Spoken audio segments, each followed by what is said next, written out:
Και πάλι μαζί, κυρίες και κύριοι, με τον Κωνσταντίνο τον Καλόγερο, πάμε να καλησπερίσουμε δύο βουλευτές. Τον κύριο Φίλιππο Φόρτωμα, βουλευτής της Νέας Δημοκρατίας, νομικού κυκλάδων. Καλησπέρα, κύριε Φόρτωμα, καλώς ήρθατε. Ευχαριστώ για την Και τον κύριο Χάρη Χατζηβαρδά, ανεξάρτητο βουλευτή πλέον. Καλησπέρα σας, κύριε Βαρδανάκη. Ευχαριστώ πολύ για την τιμητική πρόσκληση. Να ξεκινήσουμε λίγο από εσάς, κύριε Φόρτωμα. Γυρίσατε, μου είπατε, από Πάρο τώρα, Ναι, βεβαίως, πριν από λίγες ώρες. Ναι. Τι έγινε εκεί, γιατί είχαμε μια...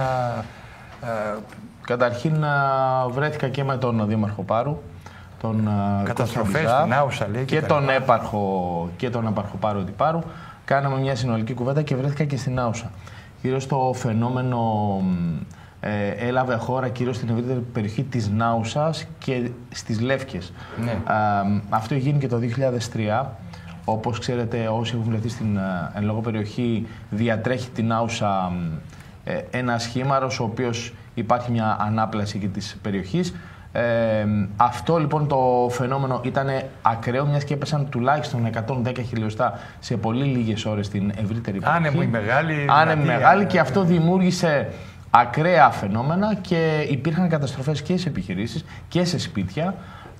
Και το επόμενο διάστημα, τις επόμενες ώρες, θα είναι εκεί και ένα κλιμάκιο από το Υπουργείο Πολιτικής Προστασίας με τον Υφυπουργό, τον Κώστα Κατσαφάδο, και τον Γενικό Γραμματέα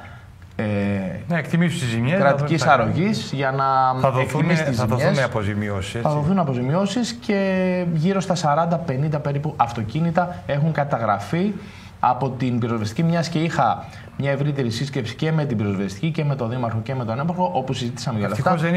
Όμως να πούμε κάτι, ότι η Πάρος δεν είναι μόνο τουριστική, έχει και πρωτογενή παραγωγή και αυτή έχει πληγεί και θα υπάρχει μια καταγραφή από τον περιφερειακό εκεί ΕΛΓΑ για τις αποζημιώσεις, και αυτό πρέπει να το δούμε, και εμείς, και εγώ τουλάχιστον ως τοπικός βουλευτής, πρέπει να πιέσουμε και να ενισχύσουμε και την πρωτογενή παραγωγή άμεσα, μιας και οι όποιες ζημιές έχουν γίνει και στο οδικό δίκτυο, περιφερειακό και δημοτικό, αυτές πρέπει να αποκατασταθούν άμεσα, μιας και επίκειται η τουριστική σεζόν και ήδη η Πάρος έχει εσωτερικούς αλλά και εξωτερικούς τουρίστες, και αυτό πρέπει να γίνει άμεσα, γιατί επίκειται και το Πάσχα, το οποίο είναι κοινό.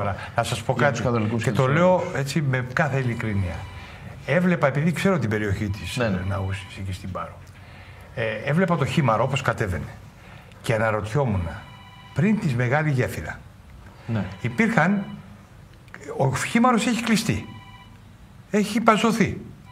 Δεν υπάρχει χήμαρος. Κάτι μικρά λούκια ήταν, τα οποία φεύγαν τα νερά. Θα σας εξηγήσω. Υπάρχουν φράγματα πιο πάνω, όπου πιάνουν τα νερά. Ήταν πολύ μεγάλος όγκος νερού, άρα εδώ τι σημαίνει? Επειδή υπήρχαν, όπως ξέρετε, πυρκαγιές στην ευρύτερη περιοχή, αλλά και χωροταξικά, πολεοδομικά, η Πάρος δεν είναι η ίδια που ήταν το 2003, που είχε τις ίδιες καταστροφές, όχι σε τόσο μεγάλο εύρος. Άρα σημαίνει ότι πρέπει να πάρθουν προληπτικά μέτρα πιο πάνω και με άλλα φράγματα και πιο ενισχυμένα. Ένα είναι αυτό. Και δεύτερον, να δούμε το χήμαρο και το θέμα της περιοχής, μιας και αυτό θεωρείται χήμαρος και δεν είναι δρόμος ο οποίος διατρέχει την Άουσα μέχρι και το αλευτικό καταφύγιο, μέχρι και το λιμάνι. Είναι χήμαρος. Άρα αυτό πρέπει να το δούμε. Κάναμε μια κουβέντα με τον Δήμαρχο και με τον Έπαρχο. Νομίζω ότι αύριο θα γίνουν συζητήσεις. Να πεις στους κατοίκους ότι εμείς πρέπει να ξαναφτιάξουμε χήμαρο το χήμαρο. Θα σε φάρει ζωντανό. Αυτά είναι τα λάθη που έχουμε. Μιας και η Νάουσα δεν είναι η Νάουσα του 2003, και δεν είναι μόνο η είναι σε άλλο επίπεδο. Δεν είναι η Πάρος, γιατί εσείς δεν είσαστε μόνο στην Πάρο. Και η Σαντορίνη έπαθε ζημιές και πολλά μέρη πια θα είναι ζημιά. Η Σαντορίνη τουριστικά, γύρω από τους σεισμούς, δεν έπαθε ζημιές, εγώ θα πω. Όμως έχει δομικά ζητήματα υποδομών, τα οποία πρέπει να λύσει η πολιτεία, και έχει καθυστερήσει εδώ και πολλά χρόνια. Ναι, αλλά και εκεί πέρα είναι δύσκολο. Τώρα τι να πάει να πει στον άλλον? Γκρέμισε το σπίτι σου που δεν έπρεπε να είναι εδώ πέρα, γιατί κοντεύει με ένα τράνταγμα θα πέσει κάτω. Αυτά έχουν νομοποιηθεί, όπως ξέρετε καλύτερα από μένα, κύριε Μιλονάκη, με το νόμο του 2011 για τα αυθαίρετα, και αυτά έπρεπε να έχουν γίνει καιρό πριν. Και να έχει μπει ένα stop. Εγώ θα πω και στην Πάρο πρέπει να μπει ένα stop, γιατί Πάρος χωροταξικά, πολεοδομικά και όχι μόνο και τουριστικά ακολουθεί τα νησιά της Σαντορίνης και της Μυκόνου, και είναι στο ίδιο πλέον επίπεδο, αλλά και σε επίπεδο παραβατικότητας. Πρέπει να αρχίσουμε να σοβαρεύουμε σαν κράτος. Δεν είμαστε σοβαροί καθόλου. Ο καθένας κάνει ό,τι γουστάρει, λέει θα το κάνω τώρα, θα πιέσω μετά από ορισμένα χρόνια. Και κάπως θα τα βρούμε. Θα τα βρούμε, θα δώσω και κάτι τι, και εντάξει, θα περάσει. Ναι, οι πολεοδομίες όμως, κύριε Μιλονάκη, που υπόκειται στους τα είδαμε και οι πολεοδομίες της Ρόδου. Τι έγινε στην πολεοδομία της Ρόδου. Αυτά πρέπει να τα δει το Υπουργείο Περιβάλλοντος. Πρέπει να τα δει και ίσως να πάρει συγκεκριμένα μέτρα και πρέπει να μπουν κανόνες. Και εγώ θα κάνω και μια αυτοκριτική για μας και για τον νομοκυκλάδο αλλά και για την κυβέρνηση. Πολύ ορθά έχουμε φέρει τα ειδικά χωροταξικά, πολεοδομικά για κάθε νησί, όμως αυτά πρέπει να τελειώσουν. Να τελειώσει για τη Σαντορίνη, να τελειώσει για τη Μύκονο και να μην δίνονται άλλες παρατάσεις. Πρέπει να τελειώσει γιατί πλέον θα είναι παροχημένα και αυτό που θα έρθει θα είναι παροχημένο. Πρέπει να τρέξουμε πιο γρήγορα. Ελπίζουμε ότι θα γίνουν γρήγορα οι ενέργειες από εδώ και πέρα, διότι έρχεται και το Πάσχα, όπως είπατε, έρχεται και η καλοκαιρινή σεζόν. Πρέπει να δουλέψει τα μαγαζιά, πρέπει να δουλέψει ο κόσμος, η πρωτογενής παραγωγή πρέπει να βγει. Λοιπόν, πάμε τώρα στα σημερινά και αρχίσω από τον κύριο Χατζηβαρδά που ήταν στη Βουλή. Πώς είδατε σήμερα το νομοσχέδιο αυτό, γιατί ουσιαστικά ένα 12ετές πρόγραμμα, ολόκληρο νομοσχέδιο θα γίνει αυτό τώρα του Υπουργείου Άμυνας. Θα τα εξαδικεύσει βέβαια τα θέματα αυτά, τα επιμέρους, ο κύριος Δένδιας στις Επιτροπές Εξοπλιστικών και Εξωτερικών και Άμυνας, αλλά ήταν ένα 12ετές πρόγραμμα το οποίο μιλάμε για 25 δις και πάνω, 25 δις πλάς. Είναι μια μορφή επένδυσης προς την εθνική άμυνα και είναι απολύτως κρίσιμο κατά την παρούσα χρονική συγκυρία, διότι το τρόπος εμπεδίδεται και το αίσθημα της εθνικής ασφάλειας. Μην ξεχνάμε ότι βρισκόμαστε γεωπολιτικά και με βάση δηλαδή τα σύνορά μας απειλούμαστε από τη γείτονα χώρα. Άρα, επομένως, θεωρώ ότι είναι προς την σωστή κατεύθυνση. Αυτή είναι η δική μου γνώμη. Εγώ αυτό αποκόμισα από την σημερινή ομιλία του Πρωθυπουργού. Στην Ολομέλεια όταν θα έρθει, θα το στηρίξετε αυτό το νομοσχέδιο? Εγώ επί της αρχής συντάσσομαι αναφανδόν ότι θα το στηρίξω. Να δω όμως πώς εξειδικεύεται, να δω τις επιμέρους διατάξεις, διατηρήσω κάποιες επιφυλάξεις και το καθεξής. Λοιπόν, είπε ο Πρωθυπουργός κάτι πάρα πολύ σοβαρό και πάρα πολύ σωστό. Χωρίς άμυνα, εξωτερική πολιτική δεν μπορείς να κάνεις, εθνική κυριαρχία δεν μπορείς να έχεις. Είναι απλά τα πράγματα. Είτε το θέλουμε είτε δεν το θέλουμε. Πρώτα απ' όλα είναι τα στρατευμένα παιδιά και τα εξοπλιστικά προγράμματα. Δεν έχεις αξιωματικούς, δεν έχεις υπαξιωματικούς, δεν έχεις στρατιώτες εκπαιδευμένους, κατάλληλο στρατό δηλαδή. Δεν έχεις εξοπλιστικά προγράμματα σύγχρονα, είσαι τελειωμένος. Λοιπόν, μιλάμε τώρα για καινοτόμες λύσεις σε πάρα πολλά σημεία. Μιλάμε για drones, μιλάμε για F-35, 20 στον αριθμό σε πρώτη φάση, έτσι. Μιλάμε, επιπλέον Ραφάλ νομίζω θα πάρουμε, θα συμπληρώσουμε τα Ραφάλ. Ήδη τα 24 έχουν έρθει με τους Meteor και τα λοιπά. Μιλάμε για την αντιβαλιστική ασπίδα, η οποία είναι πάρα πολύ σοβαρό. 3 δις θα κοστίσει αυτό. Ήδη έχει μπει στο νερό σαυλάκι, θα το πάρουμε από το Ισραήλ από ό,τι φαίνεται. Γι' αυτό έχει κατέβει και ο Πρωθυπουργός. Πώς βλέπετε τώρα αυτό το οποίο εξαγγέλει ο Πρωθυπουργός και βέβαια για τους μισθούς να πούμε λίγο, διότι χωρίς ανθρώπινο δυναμικό, εκπαιδευμένο και ικανό, εξοπλιστικά προγράμματα ίσον 0. Καταρχήν να πούμε ότι η εικόνα της αμυντικής θωράκισης της χώρας συγκριτικά με πριν το 2019 δεν έχει καμία σχέση. Άρα είναι μια πραγματικότητα. Ναι, μέχρι και το 2019. Έχουν γίνει πολλά σημαντικά βήματα μέχρι σήμερα. Τα λέτε γιατί όταν μπήκα στην Επιτροπή Εξοπλιστικών τον Νοέμβριο του 2019 κόντευε να πάθω έφραγμα. Δεν υπήρχε τίποτα. Και εσείς ο ίδιος όμως, μιας και έχετε κοινοβουλευτική εμπειρία, θα έχετε δει ότι υπάρχει μια τεράστια διαφορά από το 19 μέχρι και το 2023 και εσείς που ήσταν μέλος των. Είναι σε εξέλιξη τα F-16, τα οποία από Block 52 Advance γίνανε Viper. Η Μπελαρά και τα λοιπά. Η Μπελαρά, η οποία η πρώτη θα έρθει μέσα στο. Άρα, ως αμυντική θωράκιση και ως ασπίδα ασφάλειας, η χώρα δεν συγκρίνεται, είναι πολύ καλύτερη και σε πολύ καλύτερη κατάσταση συγκριτικά με το 2019, το 2025. Όμως αυτά τα οποία ακούσαμε σήμερα από τον Έλληνα Πρωθυπουργό και από τον Υπουργό Άμυνας, πάμε σε μια νέα εποχή. Μια νέα εποχή αμυντικής θωράκισης, μελλοντικής θωράκισης της χώρας και επειδή πλέον οι όροι και οι κανόνες αμυντικής θωράκισης θα είναι τελείως διαφορετικοί από αυτούς που είχαμε μάθει σύμφωνα και με την αμυντική τεχνολογία, οφείλουμε να είμαστε σύγχρονοι, να εξελιχθούμε και αυτό πάει τις αμυντικές και τις ένοπλες μας δυνάμεις σε μια νέα εποχή και βέβαια το φρόνημα του ελληνικού στρατού και των ενόπλων δυνάμεων οφείλει να είναι κυρίως υψηλό, αλλά πρέπει να είναι υψηλό, και μετά από αυτά τα οποία ακούσαμε ως εξοπλισμό αλλά και ως θωράκιση, αλλά και μέσα από τις ενέργειες και με το Ισραήλ και με τις αμυντικές κυρίως συμφωνίες, αλλά και με όλα αυτά τα οποία γίνονται στην Ανατολή, συμμαχίες, νομίζω ότι η χώρα... Ξεχνάμε κάτι πολύ βασικό.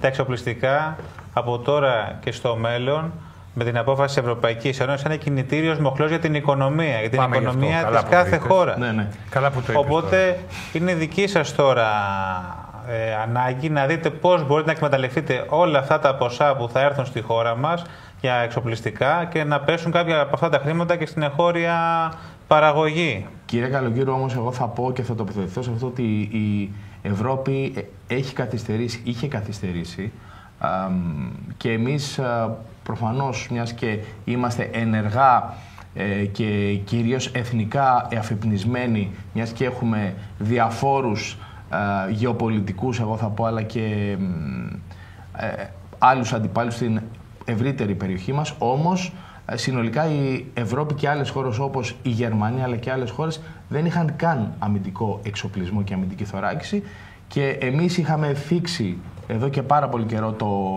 είχαμε κρούσει το καμπανάκι, αλλά νομίζω ότι υπάρχουν πλέον ευήκοότητα και υπάρχουν κεντρικές αποφάσεις, και στο πλαίσιο αυτό υπάρχουν όλες αυτές οι ανακοινώσεις, μιας και ανήκουμε μέσα στην Ευρωπαϊκή Ένωση, και η Ευρωπαϊκή Ένωση πρέπει πλέον μόνη της, και αυτό το έχουμε πει και το έχει πει και ο Έλληνας Πρωθυπουργός εδώ και πάρα πολλά χρόνια, ότι πρέπει μόνη της να έχει συγκεκριμένη αμυντική πολιτική και αμυντική θωράκιση. Και αυτό γίνεται και μέσα από τις ανακοινώσεις. Κύριε Κατσαβαρδά, 800 δισεκατομμύρια τα επόμενα 10 χρόνια για την αμυντική θωράκιση της Ευρώπης. Αυτά θα βγουν εκτός από τα 150 δισεκατομμύρια, τα οποία θα είναι δάνεια στα κράτη με πάρα πολύ χαμηλό επιτόκιο, αν δεν κάνω λάθος 2,5%. Γιατί πρέπει το καθένα να αναλάβει ένα χώρο ευθύνης, έτσι. Είπε ο κ. Δένδιας, τουλάχιστον το 25% θα είναι εγχώρια συμπαραγωγή. Αυτό είναι βασικό, νομίζω. Είναι βασικό να υπάρχει συμπαραγωγή, διότι κατά αυτόν τον τρόπο ουσιαστικά συμμετάσχει ενεργά και η πατρίδα μας. Αλλά πέραν από την, δηλαδή, από την επέδοση της αμυντικής... Αν δεν ήταν η Ελλάδα, γιατί εκτός από την Αγγλία, το Ηνωμένο Βασίλειο που είναι εκτός Ευρωπαϊκής Ένωσης, από τις άλλες 27 χώρες, λίγο η Ισπανία, η Ιταλία λίγο και η Γαλλία. Έτσι. Καμία άλλη χώρα δεν έχει στρατό. Τώρα η Ολλανδία έχει ένα άρμα. Ένα άρμα και αυτό είναι εγώ. Γι' αυτό είναι προς τιμήν της Ελλάδος, διότι ουσιαστικά επιμελείται μιας πρωτοβουλίας, δεν είναι ουραγός των εξελίξεων, και συν της άλλης προβαίνει και στις κατάλληλες συμμαχίες. Δηλαδή υπάρχει κυκλωτική τροποντινά αμυντική θωράκιση της πατρίδος μας, κάτι το οποίο θεωρώ εγώ ότι ικανοποιεί και τους Έλληνες πολίτες. Πώς είδατε τη συνάντηση του Πρωθυπουργού, επειδή ακούστηκαν πάρα πολλά σήμερα στη Βουλή? Όποιος έβλεπε Βουλή σήμερα είπε, Παναγία μου φίλε, πού πάνε αυτοί οι πολιτικοί αρχηγοί να μιλήσουν για αυτά τα θέματα εξωτερικής πολιτικής, άμυνας και διπλωματίας? Λέει, κατηγορούσαν σήμερα τον Πρωθυπουργό γιατί, λέει, πήγε και συνάντησε τον Νετανιάχου. Έχετε καμία... Εγώ δεν έχω καμία αντίρρηση περί αυτού. Απλώς θέλω να πω ότι... Όχι, γιατί πολύ είναι δολοφόνος, να σας πω κάτι... έχει ένταλμα σύλληψης και αύριο θα πάει μεθαύριο στον Όρμπαν. Και λέει ο Όρμπαν, τι μου λέτε τώρα εσύ, εισαγγελέα Ευρωπαία, δεν με ενδιαφέρει που έβγαλες ένταλμα σύλληψης. Είναι άλλο οι συμμαχίες και η διπλωματία, και άλλο είναι ο δημαγωγικός λαϊκισμός όταν αντικαθιστά τον ορθολογισμό και εισάγεται στα πλαίσια της πολιτικής αντιπαραθέσεως. Είναι δύο, κατά την ταπεινή μου γνώμη, δύο διαφορετικά πράγματα. Δεν μπορούμε δηλαδή με εργαλεία, σκέψη και επιχειρήματα σαθρά στα πλαίσια μιας μικροπολιτικής σκοπιμότητας να εργαλειοποιούμε τόσο μείζωνα και κρίσιμα ζητήματα που άπτονται δηλαδή της εθνικής μας ασφαλείας και αμυντικής θωράκισης, και να το αντιμετωπίσουμε στα πλαίσια μιας μικροπολιτικής αντιπαράθεσης. Δηλαδή εγώ αυτό έχω να πω, και εξού και διαφωνώ δηλαδή με όσα δημήφθησαν σήμερα κατά τρόπο και ατελέσφορο και αναποτελεσματικό και μη συνάδοντα με την κρισιμότητα και τη φύση του αντικειμένου της υποθέσεως. Κύριε Φόρτωμα, για να συνοψίσουμε, νομίζω ότι όλοι θα συμφωνήσουμε, είναι προς τη σωστή κατεύθυνση. Το θέμα είναι η πατρίδα μας να συμμετάσχει στα προγράμματα αυτά. Μίλησε για την ελληνική αεροπορική βιομηχανία ο Πρωθυπουργός. Οι γραμμές παραγωγής δουλεύουν για τα F-16, όμως μην ξεχνάμε ότι είναι θέμα Lockheed Martin, δεν είναι δικό μας. Εμείς πρέπει οπωσδήποτε να αναπτύξουμε γραμμές παραγωγής, διότι εάν θα γίνει συμπαραγωγή κομματιών από αεροσκάφη μέσα ή ελικόπτερα, μην ξεχνάμε ότι θα έρθουν τα Mi-60, τα ελικόπτερα πολύ καλά φυγιακά, θα έρθουν τα F-35, έτσι. Είναι μια πάρα πολύ μεγάλη επένδυση. Θα έρθουν και φρεγάτες άλλες. Ήδη η Γαλλία, η Naval Group, μόλις κατάλαβε ότι η Ελλάδα πάει να προμηθευτεί από την Ιταλία 3 φρεγάτες, αμέσως έδωσε τιμή για την 4η, για να μπει στο πρόγραμμα και η 3 συν 1, η 4η φρεγάτα. Έτσι. Και μάλιστα είπε ότι το 40% της φρεγάτας, της 4ης, θα κατασκευάζεται στην Ελλάδα. Αυτό είναι ένα θέμα το οποίο πρέπει να το δούμε. Έχουμε πάρα πολλά έργα να κάνουμε. Τα ελληνικά αμυντικά συστήματα, είπε ο Πρωθυπουργός. Έχουμε κάνει μια σύμβαση με μια τσέχικη μεγάλη εταιρεία πολυεθνική για τα πυρομαχικά. Αυτό όμως ευθυνόμαστε εμείς. Βέβαια το δικαιολόγησε ότι έμπαιναν μέσα τα ελληνικά αμυντικά συστήματα. Έμπαιναν μέσα διότι οι διοικήσεις προφανώς δεν ήταν σε θέση να τα διοικήσουν, διότι είμαστε η μόνη χώρα η οποία βγάζαμε πυρομαχικά 155 χιλιοστών και όλος ο κόσμος τώρα με τον πόλεμο στην Ουκρανία ζητούσε 155 χιλιοστών βλήματα και εμείς δεν είχαμε να τους δώσουμε. Κάναμε παραγγελίες από την Αίγυπτο εκατομμύρια φυσικία, 50, και παίρναμε απ' αλλού και τα παρουσιάζαμε στα ελληνικά. Δηλαδή καταλαβαίνετε ότι κοροϊδεύουμε τους εαυτούς μας. Δεν μπορεί να διαλύεται έτσι τα ελληνικά αμυντικά συστήματα. Και αυτό ήταν λάθος του Πρωθυπουργού. Είχε πάει πριν 2-3 χρόνια και είχε πει: εδώ θα γίνει πάρκο Υπουργείων. Πήραν την Υψηκάμινο, τελείωσαν τα αμυντικά συστήματα. Θα πω γιατί μένω στην Αθήνα, στην ευρύτερη περιοχή γύρω από την Πρικάλο, όπως λέγεται. Και θα σταθώ σε ένα σημείο ότι πρέπει και μέσα από το ρόλο αυτό να υπάρχει μια αναγέννηση της εθνικής αμυντικής βιομηχανίας. Ένα είναι αυτό, γιατί ακόμα είναι ζώσα, μπορεί να προσφέρει και να δώσει πολύ μεγάλη δυναμική και μέσα από το πρόγραμμα αυτό. Ένα. Και δεύτερον, έχουμε τα ελληνικά μας ναυπηγεία. Και πρέπει να είμαστε πολύ περήφανοι γι' αυτά. Έχουμε το νεόριο της Ήρου και έχουμε και το Σκαραμαγκά. Είναι λοιπόν κάποια ναυπηγεία τα οποία προφανώς ανήκουν σε ιδιώτες, αλλά μπορούν να βοηθήσουν. Έχουν γίνει και γίνονται κάποια προγράμματα, αλλά μπορούν να υπάρχουν. Πρέπει και οι τράπεζες να δώσουν δάνεια, γιατί δεν μπορούν οι ιδιώτες χωρίς δανεισμό, δεν χτίζεται ένα πλοίο. Δεν διαφωνώ σε αυτό, αλλά επειδή τρέχουν με το Σκαραμαγκά, αλλά υπάρχουν και άλλα ναυπηγεία τα οποία έχει ανακοινώσει και ο Υπουργός Εθνικής Άμυνας, ο κύριος Δένδιας, ότι θα λάβουν μέρος σε όλη αυτή την συμπαραγωγή. Έχω Σκαραμαγκά, Ελευσίνα. Ελευσίνα και όχι μόνο, έχει ανακοινώσει και άλλα γύρω από τη Σαλαμίνα, αλλά τα δύο κομβικά για μένα, εγώ θα σταθώ, είναι ο Σκαραμαγκάς και τον Ιόριο, όπου εκεί λαμβάνει χώρα η Όνεξ.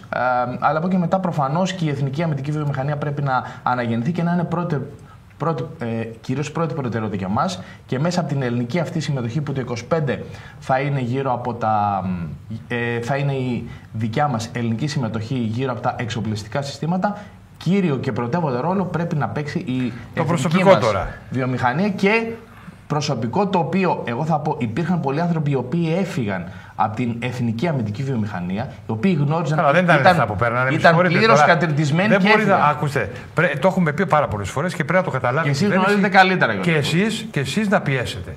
Πρέπει να φύγει από τον δημοσιοπαλληλικό κώδικα αυτό το πράγμα. Αυτά τα ναυπηγεία και γενικά οι αμυντικές επιχειρήσεις, όπως είναι η ΑΒΕ, ΑΣ κτλ. Δεν μπορείς να πάρεις τον άλλον τεχνίτη αεροσκαφών με 700 ευρώ για 2 χρόνια και μετά να του πεις, ξέρεις, μείνει άλλα 5, αλλά εγώ σου δίνω 800. Δεν γίνεται, θα σηκωθεί να φύγει. Οι οποίοι έχουν τεράστια τεχνογνωσία και θα πάει απέναντι στην Ιταλία που ζητάει. Ακριβώς, και θα πάει σε μια άλλη εταιρεία. Λοιπόν, δεν το καταλαβαίνουμε δηλαδή ότι τα πάντα είναι θέμα χρημάτων. Έχουμε πάρα πολύ καλούς τεχνίτες. Είχαμε φτάσει στην ΕΑΒ να έχουμε 4.500-5.000 άτομα. Γραμμές παραγωγής συνέχεια. Και τα τελευταία χρόνια. Εγώ πετούσα χρόνια εκεί πέρα. Με ξέρουν οι άνθρωποι εκεί που πετούσαν χρόνια τις δοκιμές των αεροσκαφών και των ελικόπτερων. Είναι αδιανόητα να μην έχουμε γραμμές παραγωγής εκεί. Τέλος πάντων. Και μιλάμε για μια γραμμή παραγωγής που έχει εκφυλιστεί. Κυρία Κατσιβαρδά, είπε ο Πρωθυπουργός ότι 30 ευρώ παίρνουν από 1η Απριλίου Όλοι οι δημοσιοπάλληλοι είναι οριζόντιο το μέτρο, δηλαδή και οι αστυνομικοί και οι στρατιωτικοί. Και 100 ευρώ θα πάρουν και οι στρατιωτικοί και οι αστυνομικοί 1η Ιουλίου, αλλά και από σήμερα θα πάρουν και οι σοφρονιστικοί υπάλληλοι. Τώρα, και το άλλο το νέο πακέτο το οποίο θα προανοίγει, λέει ότι η αύξηση μισθών, νέο μισθολόγιο, βαθμολόγιο κτλ. ΣΥΔΕΘ θα ανακοινώσει και για τα σώματα ασφαλείας κτλ. Πώς το είδατε αυτό? Εγώ το είδα άριστο. Είναι μια μορφή ουσιαστικά αντίληψης των αναγκών συγκεκριμένων κοινωνικών ομάδων και σαφώς βρίσκεται προς την σωστή κατεύθυνση και ταυτόχρονα αποδεικνύει τα αντανακλαστικά της κυβερνήσεως, η οποία εν της πράγμαση ενδιαφέρεται ουσιαστικά το να βελτιώσει τις μισθολογικές συνθήκες, επιβραβεύοντας και αναγνωρίζοντας ουσιαστικά την εργασία των κοινωνικών αυτών ομάδων. Αυτή είναι η δική μου η θέση και σαφώς είναι και ένα επιχείρημα αποδομητικό δηλαδή σε όλον τον διάχυτο λαϊκισμό τον οποίο υπάρχει, γιατί βλέπουμε ότι υπάρχει μια μεμψημυρία, ένας άκρατος καταγγελτικός ρόλος, ας πούμε, ότι δεν μπορείς να ζήσεις με αυτές τις αυξήσεις. Σαφώς. Εδώ όμως είναι να δούμε τα συγκριτικά στοιχεία. Υπάρχει πρόοδος, υπάρχει εξέλιξη. Δεν είναι το ερώτημα αν μπορείς να ζήσεις με αυτές τις αυξήσεις. Ο Πρωθυπουργός το είπε, κύριε Φώτομα, τώρα. Για ένα και μόνο λόγο. Διότι σε λίγο θα μπουν τα μηχανογραφικά και τα παιδιά τα νέα πρέπει να πάνε να δηλώσουν για σχολές ελπίδων. Και δεν δηλώνουν, κύριε Μιλονάκη, δεν δηλώνουν. Ξέρετε, η δικιά μου η τάξη. Απαξίωση, αυτό είναι το πρόβλημα. Εγώ όταν μπήκα σχολείο Ευελπίδων το 1976, το έχω πει πολλές φορές. Το 1980 βγήκαμε 254-257, αν θυμάμαι καλά. Τώρα, φέτος θα βγουν 80. Του χρόνου θα βγουν 55. Δηλαδή, έχει μικρύνει και η πυραμίδα έχει αντιστραφεί. Έφυγαν 1.700 συνταγματάρχες ταξίαρχοι. Γιατί? Διότι υπήρχαν εκτός οργανικών θέσεων αρκετοί και άλλοι οποίοι ήταν στην παράλληλη επιτηρίδα. Γιατί βγήκε ο νόμος και έλεγε πρέπει να κάθεσαι μέχρι τα 40. Και δεν μπορούσε να πάρει άλλο σύνταξη. Και πρέπει να κάθεται εκεί. Και είχαν γεμίσει τα γραφεία, αντί να έχει λοχεία να πάει για καφέ, είχε ο συνταγματάρχης πήγε για καφέ. Καταλάβατε που έχουμε φτάσει. Και αυτά είναι θέμα κυβερνήσεων. Εσείς, Νέα Δημοκρατία, Πασόκ και ΣΥΡΙΖΑ, κυβερνήσατε αυτά τα χρόνια όλα. Εσείς φέρατε, όχι εσείς προσωπικά, αυτοί οι οποίοι κυβερνούσαν, φέραν την κατάσταση σε αυτό το σημείο. Πρέπει όμως το φρόνημα του ελληνικού στρατού να είναι κυρίως ακμαίο, υψηλό. Πώς θα είναι άμα δεν πάρει λεφτά ο άλλος?